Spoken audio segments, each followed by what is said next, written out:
Iran வீழ்ந்து விட்டது அப்படின்னு அமெரிக்க அதிபர் ட்ரம்ப் தொடர்ந்து சொல்லிக்கிட்டே இருக்காரு. ஆனா உலகமே உத்து பார்த்துக்கிட்டு இருக்கிற போதுதான் அவரோட கண்ணுக்கு எதிரிலேயே அமெரிக்கால ஒரு மிகப்பெரிய சாம்ராஜ்யம் சரிஞ்சு விழுந்திருக்கு. அமெரிக்கால குறைந்த கட்டணத்துல சாமானியர்களும் பறக்கலாம் அப்படின்னு கடந்த 34 வருஷங்களா சேவை வழங்கிட்டு இருந்த பிரபல ஸ்பிரிட் ஏர்லைன்ஸ் நிறுவனம் மே 2ஆம் தேதியோட அவங்களோட சேவையை முழுமையா நிறுத்திட்டாங்க.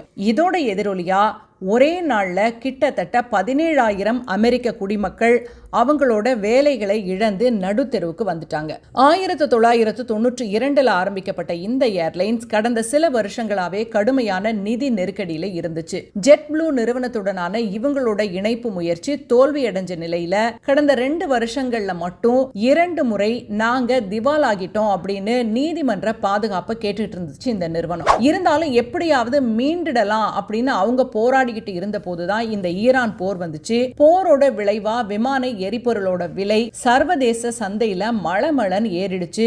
ஏற்கனவே நஷ்டத்துல இயங்கிட்டு இருந்த ஸ்பிரிட் ஏர்லைன்ஸுக்கு இது மரண அடியா மாறிடுச்சு. கடைசி கட்டமா நிறுவனத்தை காப்பாற்ற அமெரிக்க அரசு கிட்ட முறையிட்டாங்க. ட்ரம்ப் நிர்வாகம் $500 மில்லியன் நிதி உதவி வழங்குறதுக்கு முன் வந்தாங்க. இத பெயில் அவுட்னு சொல்லுவாங்க. ஆனா ஒரு கடுமையான நிபந்தனையோட, நாங்க பணம் தரோம், ஆனா கம்பெனியோட 90% பங்குகளை அரசாங்கத்துக்கிட்ட கொடுத்துறணும் அப்படின்னு அந்த நிபந்தனை. இதுக்கு நிறுவனத்திற்கு கடன் கொடுத்த பெரிய நிதி நிறுவனங்களும் கார்ப்பரேட் பாண்ட் முதலீட்டாளர்களும் ஒத்துக்கல. அதனால நிறுவனம் மொத்தமா முடக்கப்பட்டுருச்சு. தினமும் சராசரியா 85,000 இருந்து 90,000 பயணிகள் வரைக்கும் பயணம் செஞ்ச இந்த விமானங்கள் மொத்தமா தரையிறக்கப்பட்டுடுச்சு. இதனால பல்லாயிரக்கணக்கான பயணிகள் விமான நிலையங்களிலேயே தவிச்சாங்க. கம்பெனியோட மொபைல் ஆப் அப்புறம் வாடிக்கையாளர் சேவை எண்கள் எல்லாமே முடக்கப்பட்டுடுச்சு.